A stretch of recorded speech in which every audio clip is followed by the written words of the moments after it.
근데 저는 이제 이영길 목사님에게서 그 내러티브를 배웠어요, 이야기를. 근데 여러분, 요런 책 기억하시죠? 스펙은 이야기를 절대로 이길 수 없다. 그런 책이 있어요. 그거 한번 꼭 자세히 읽어보세요. 우리가 이 세상에 살면서 스펙이라는 것은 굉장히 중요한 책입니다. 우리 신학생들도 어느 신대원 나왔느냐, 어디 출신이냐, 공부를 뭘 했느냐, 뭐 일반대를 나왔느냐, 일반대를 나오지 않았느냐, 이런 것에 굉장히 관심을 가지고 있는데, 사실은 그게 중요한 것이 아니라 스토리가 중요하다는 거예요, 스토리가. 근데 목회를 하다가 보니까 젊었을 때는 저도 이 스펙이라는 것을 갖추기 위해서 굉장히 노력을 했죠. 이 전도라는 것도 하나 배우기 위해서 뭐 별별 전도하는 방법이 다 있지 않습니까? 전도 폭발도 있고, 이수비 전도 편지도 있고, 뭐 오이 코스도 있고, 뭐 총회 뭐 전도 훈련 학교도 있고, 사인기도 있고, 별별 거 다 있는데, 그런 것을 따야만이 목회가 되는 것처럼 이게 쫓아다녔던 그런 시절이 있었습니다. 뭐 바이블 스타디도 뭐 귀납법적 바이블 스타디, 뭐 사랑의 교회 전도 폭발, 뭐 온누리교회 1대1 그런 걸 쫓아다녀야 목회가 되는 것처럼 쫓아다니죠, 젊었을 때. 아울러 제가 지금 약간 젊었을 때 말씀드리니까 저 사람이 도대체 나이가 몇 살 먹었느냐 그렇게 궁금해 하시는데, 제가 방년 63살입니다. 근데 나를 총각으로 봐요. 우리 성가대가 뒤에 있는데 내가 딱 쓰면, 목사님 몸이 기가 막힙니다 그래 나한테. 이 성가대 여자 성도들이 나를 보고 은혜를 받았다고 말해야 되는데, 내 뒷모습 보고 몸이 기차게 빠졌다고 말하니, 이거 난 설교 틀렸어요. 그런데 이영길 목사님으로부터 제가 이 내러티브를 보고 난 뒤에 이런 생각을 했어요.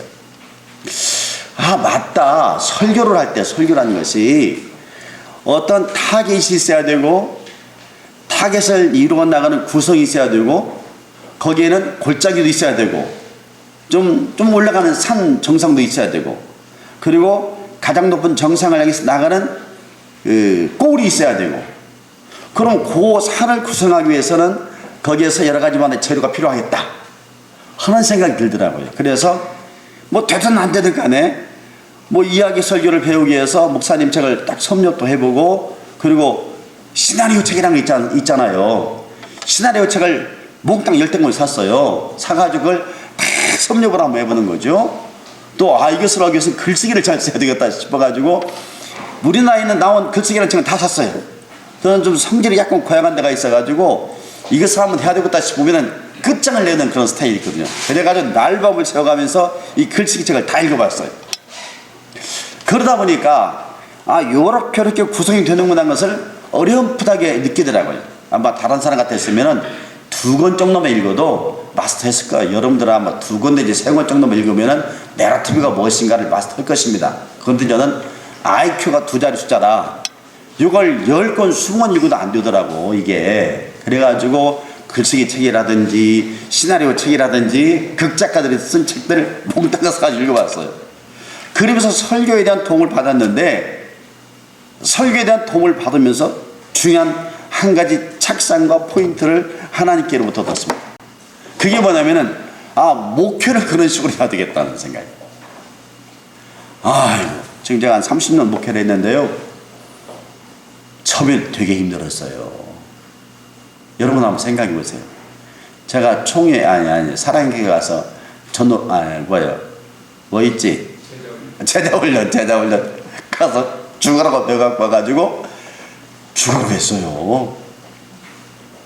처음에는 거기 홀딱 빠져가지고 세상에 내가 5클래스를 새벽기도 하지, 3일 저녁 하지, 주일날 설교 4번 하지, 그리고 목자 성김 및 그 모임 하지 하면서 5번을 했다니까. 클래스 5번을. 근데 그 제자 훈련이 만만치 않잖아요.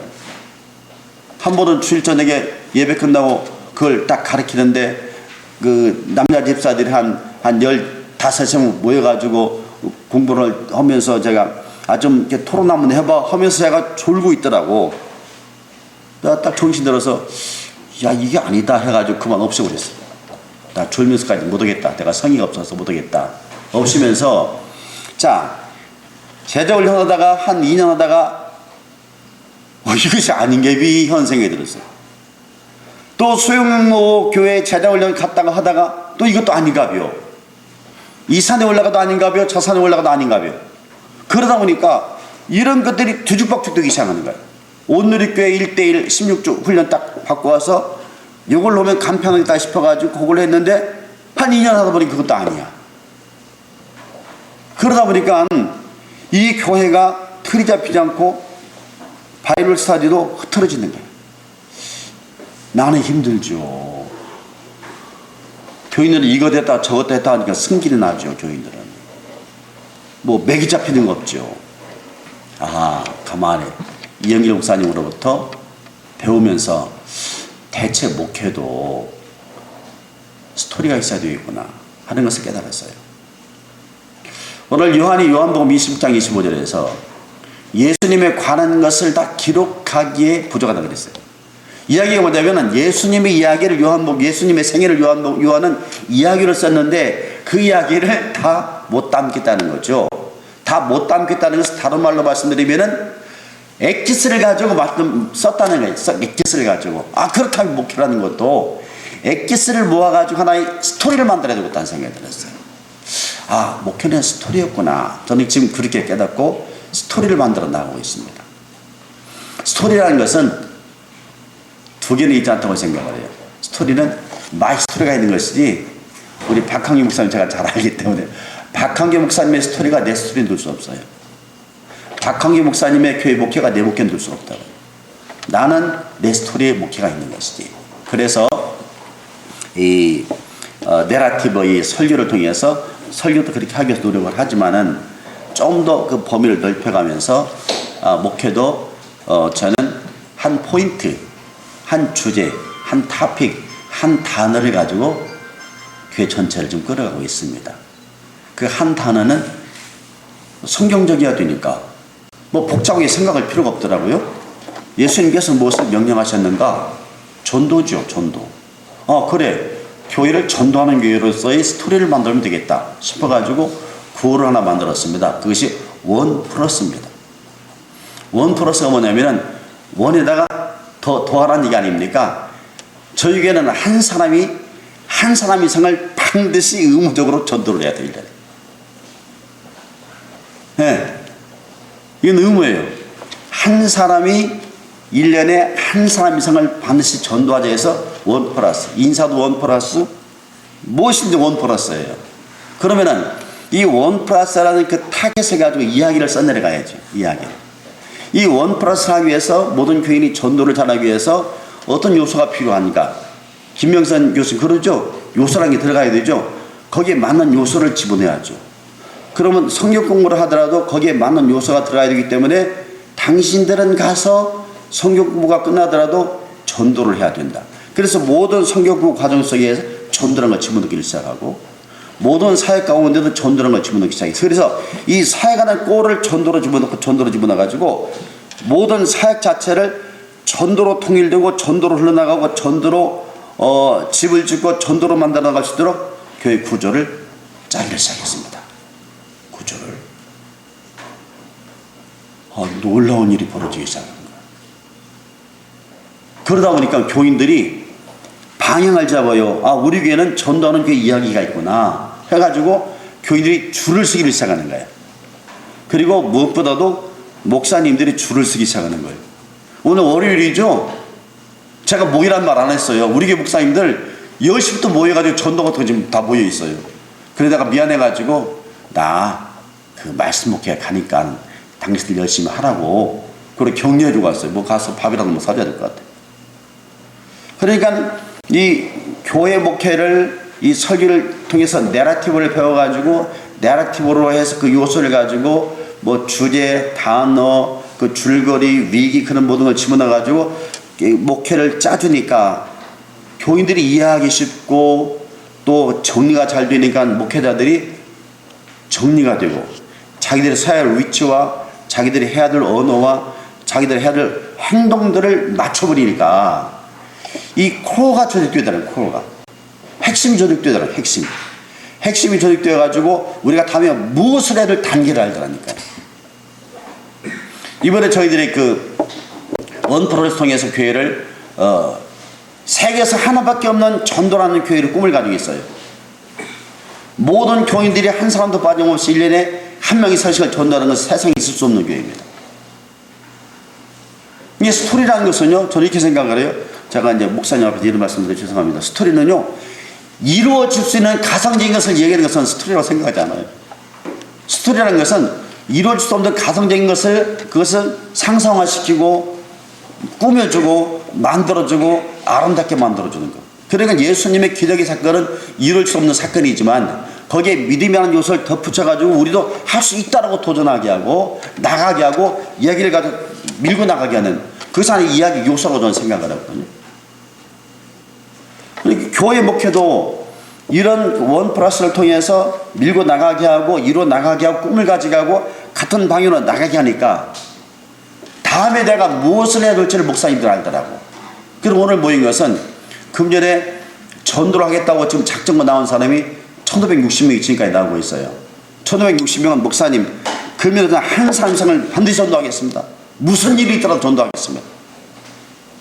저 2400명이 금년까지는 봐주는 거예요.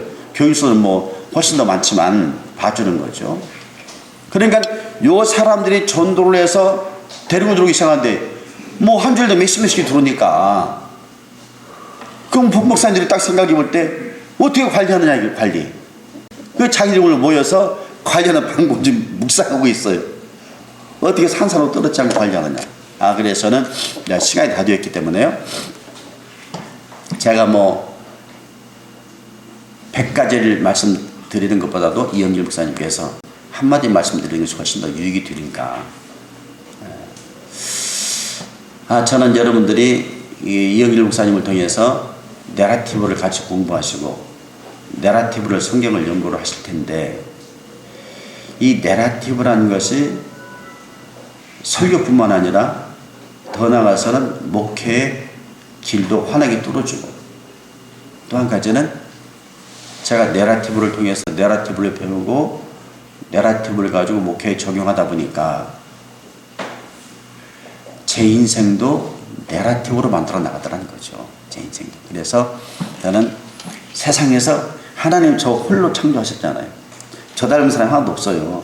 그러니까 세상에서 가장 나다운 사람으로 한번 남은 인생을 만들어 봐야 되겠다 하는 생각을 가지고 지금도 열심히 하고 있습니다. 그래서 오늘도 아침 새벽 3시에 일어났죠. 어저께 뭐 설교 4번 하고 뭐 당위하고 피곤하지만 일어나서 말씀 묵상하고 또 새벽기도 갔다 와서 또 여기 달려오는 거죠. 그러면서 차 안에서 생각할 때도 하나님 나만의 이야기를 쓰게 해주세요. 저는 이제 모르겠어요. 제 개인 경험이죠. 제 개인 경험인데요. 저는 저다운 교회를 사실은 건축을 했습니다. 그리고 교회 모든 틀을 저다운 틀로 이렇게 만들어주고 싶고, 그리고 저다운 인생을 살기 위해서 하나님이 그렇게 저를 지어주신 것 같아요. 그것이 맞은 것 같아요. 그래서 이 내러티브 설교도 하나님의 말씀을 통해서 가장 여러분이 각색하고 성령 의지해서 조절하고 앞뒤로 문장 배열하고 문장 하나를 정성간 만들고 단어 하나를 정말 선택하고 성경 본문을 충분히 이야기가 나올 수 있도록 깊이 묵상하고 또 많은 자료를 통해서 더 개발하고, 그래서 가장 여러분다운 설교를 하게 될 때 그것이 내러티브 설교, 내러티브 목회, 내러티브 인생이 되는 것이 아니겠느냐. 그때 비로소 행복이 찾아오는 것이 아니겠느냐 이런 생각이 듭니다. 그래서 짧은 기간이시겠지만 이 내러티브를 통해서 더 깊은 경험을 해나가시는 여러분 되시길 진심으로 기원합니다. 제가 여러분 앞에서 잠깐 짧은 시간 동안이라도 말씀 나누기 위해서 하나님께 무한한 감사를 드리고 여러분들의 감사를 드립니다.